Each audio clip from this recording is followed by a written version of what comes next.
DeAndre Hopkins completed his visit with the Titans, but didn't sign a contract.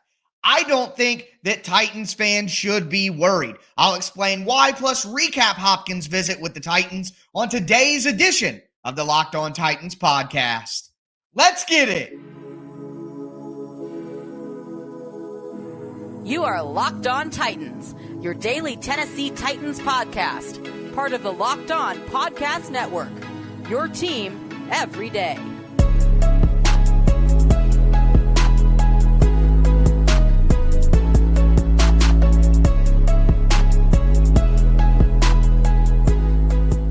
Welcome to the Locked On Titans podcast. I am your host, Tyler Rowland. Titans fans, we got a lot to talk about on today's show. A recap of DeAndre Hopkins' visit, why I don't think it's that big a deal that he didn't sign a contract with the team before leaving. Also, the Titans' last open organized team activity takes place Wednesday. Going to do a little preview, talk about who will be in attendance, who won't be in attendance.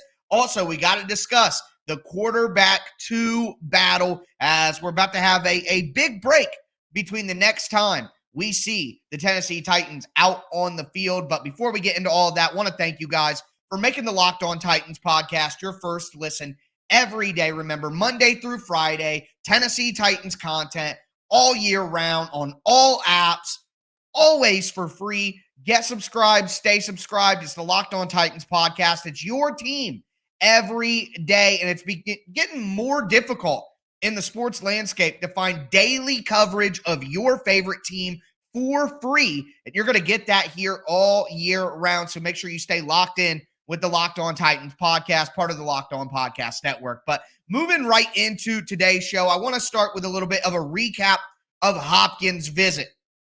We got some initial word about some of the things that he was doing. He was attending the CMAs. He got a ride in a really fancy vehicle from the Titans with some nice decorations in there to let him know just what it would be like if he became a Titan. But we started to get some more information on Monday night about how the visit actually went. The first thing that popped up here was from my guy Jordan Schultz.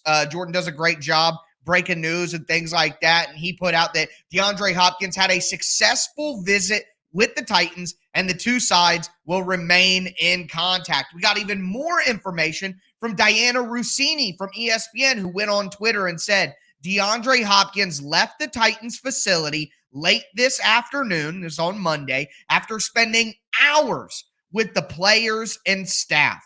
The meeting apparently went well, but no deal was struck today per sources. Hopkins is expected to take more visits with teams. That could, of course, always change. So those are the base reports, and it was funny because someone asked me on Twitter how I felt about Hopkins leaving the visit without a contract. And to me, that was always the expectation. There's no reason to get upset or be frustrated that Hopkins didn't sign a contract with the Titans before his visit was over. I don't think that was ever going to be the plan for Hopkins, and I don't think it has anything to do with what the Titans offer. I think it's obvious that DeAndre Hopkins doesn't want to sign with the team until before training camp, maybe a little bit into training camp. He's a veteran player, and we know that veteran players simply don't want to go through all of the practices that, maybe a younger player would be excited to go through. I just think that's logic. Older players don't want to, beat on their bodies as much as maybe the younger guys who don't have as many options have to do. So to me, I never saw DeAndre Hopkins leaving the Titans without a deal as an issue, as something to worry about. Hopkins is, in fact, following up on our show that we talked about yesterday. My everydayers will know we talked about the uncertainty in New England, but Hopkins is going to visit the Patriots on Wednesday and Thursday.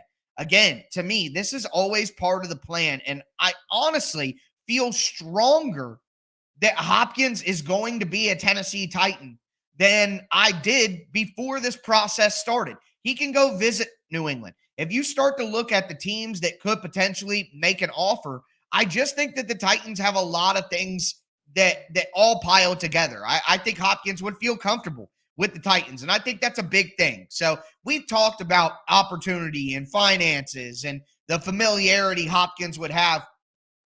I just don't think that Hopkins continuing on his visits and delaying his signing until training camp. We just saw Dalvin Cook get released by the Vikings, and he came out on Tuesday and said, I'm in no rush to sign. I'm going to wait. Not only is it because he wants to wait for the best deal possible, a player could get injured, things like that makes a team more interested than they are right now.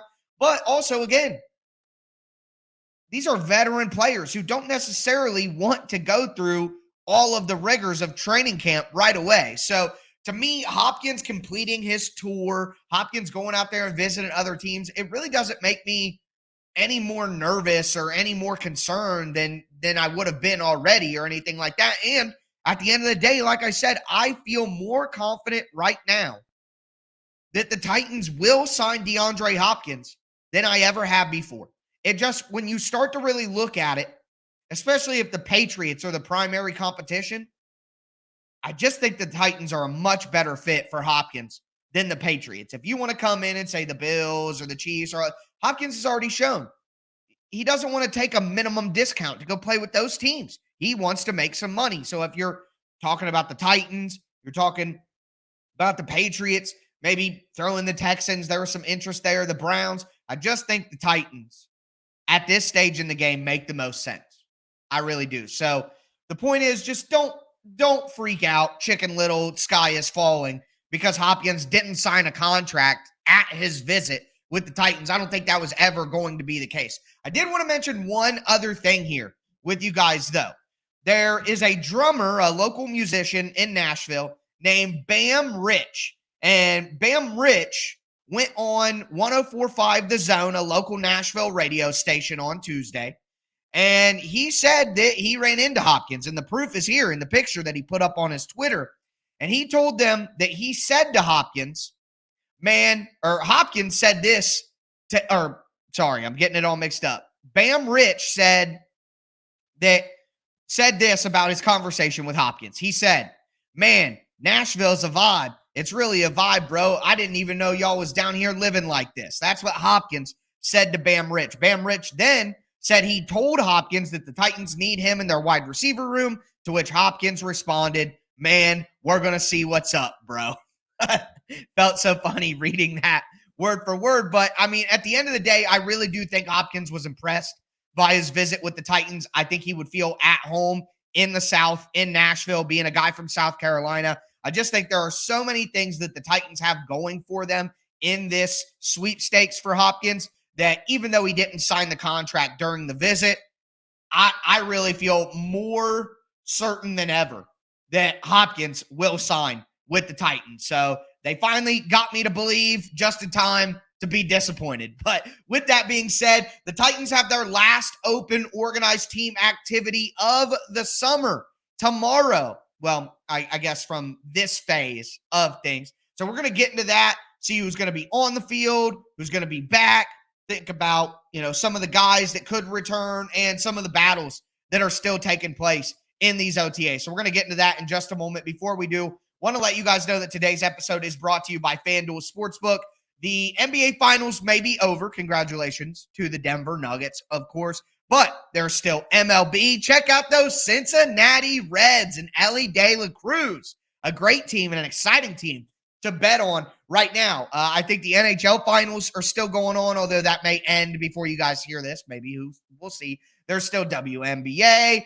The Open is this weekend. I'm very excited for some golf. So there's a lot of things still to put some wagers on at FanDuel Sportsbook. And right now, new customers can get a no-sweat first bet up to $2,500. That's $2,500 in bets back, bonus bets, even if your first bet doesn't win. They have great promotions every day. The app is safe and secure. You can get paid instantly. There's no better place to bet all your sports action than America's #1 sportsbook. Visit FanDuel.com/locked-on and get a no-sweat first bet up to $2,500. That's FanDuel.com/locked-on. FanDuel, official sports betting partner of the NBA.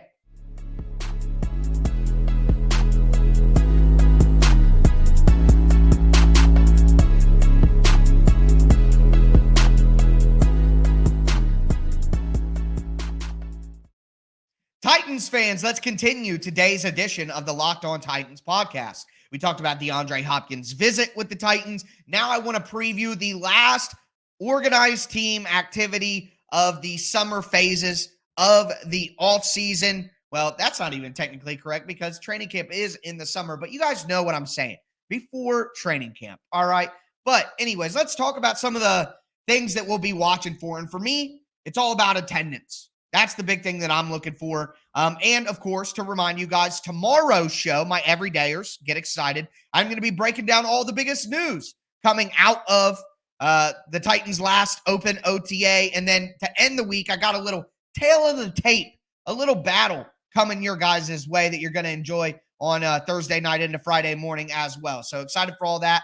Again, make sure you stay subscribed, get subscribed, whatever you got to do. Throw a thumbs up on the video if you're watching right now. I appreciate all that support. But I want to talk about the guys who we haven't seen on the field and whether they'll be on the field. Kevin Byard, number one, showed up for mandatory minicamp, didn't come to the two previous OTAs that were voluntary. He was asked during his press conference last week at mandatory minicamps if he was going to show up to the final OTA week, and he said he didn't want to get into that. So, in my opinion, based on those context clues, I don't think Byard's going to be there. And I got to say it. It's obvious that he was a little hurt by the Titans asking him for a pay cut. He said he wouldn't get into his feelings on that. It's just the business. But if you put Kevin Byard on Truth Serum, he would tell you that he was hurt by the Titans asking for a pay cut. Everybody falling left and right, getting hurt. Who plays all the games always? Kevin Byard. Who's productive always? Kevin Byard. When the Titans literally sent a suicide squad out to lose to Dallas on Thursday night, I was there. Who gave us a great show? Who kept the Titans in the game for as long as possible? Who played his best ball when the chips were stacked against him? It was Kevin Byard. My favorite Tennessee Titan of all time. Kevin Byard. He's probably not going to be there, and I understand why. He's hurt. So the fact that Byard is always there, 100-plus tackles, 4 interceptions, play every game, and I'm the guy you're going to ask to take a pay cut? I ain't coming in nothing voluntary either. But let me say this. It hurts the team. I get it. Byard's hurt. But at the end of the day, Byard not being there hurts the team. And the way that we know that is how everybody responded when he showed up last week. He broke up the play over the middle. The whole crowd, the whole defense started going nuts. People talked about Byard's impact, Byard's leadership, just having him out there raises the level. Everybody talked about that.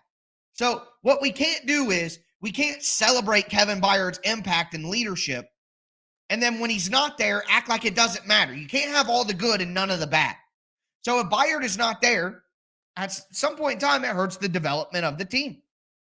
And it may be small and minuscule, but at the end of the day, it's still something.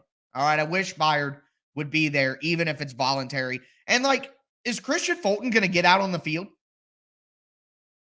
He skips the first week of OTAs, shows up, is hurt, isn't practicing.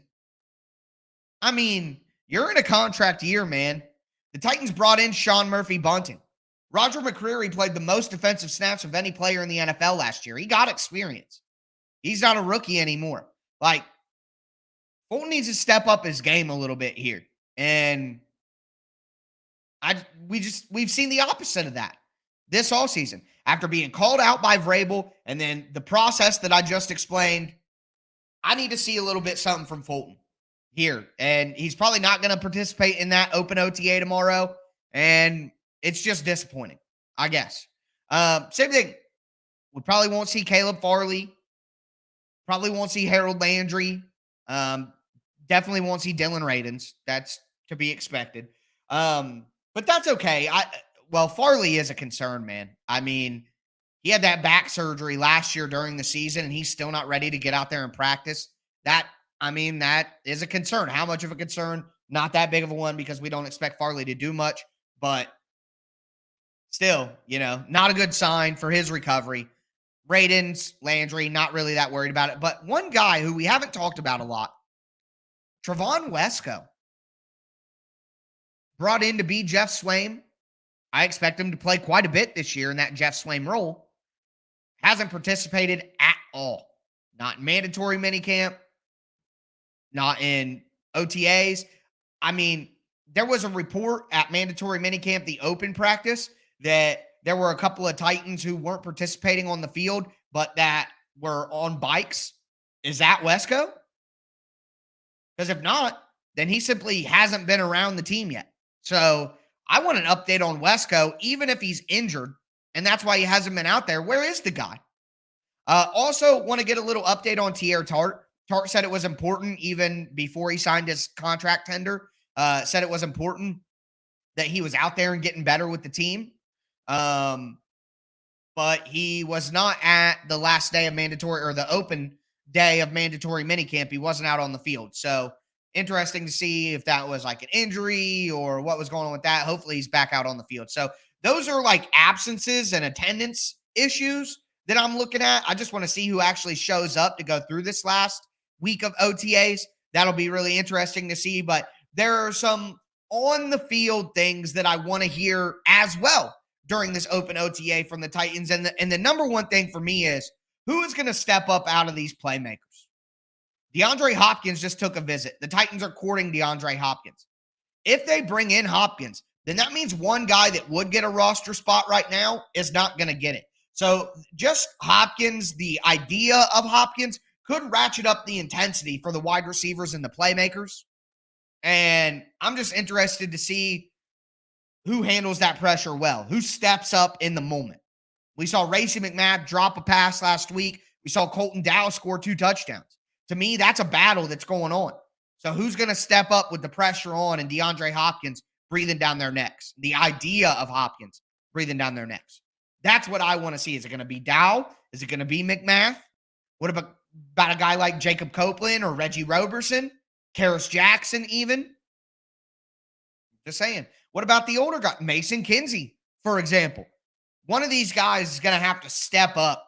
And with the pressure that the idea of Hopkins presents, I'm hoping to hear something, a good day from one of these guys, kind of separate themselves. This is all about leaving a lasting impression before training camp. So I'm excited to see how practice plays out. But we got a little bit more to talk about when it comes to the last open OTA of this phase of the offseason, this quarterback battle. And of course, I mean the backup quarterback battle. It's going to be incredibly interesting to watch. So we'll get into that in a moment.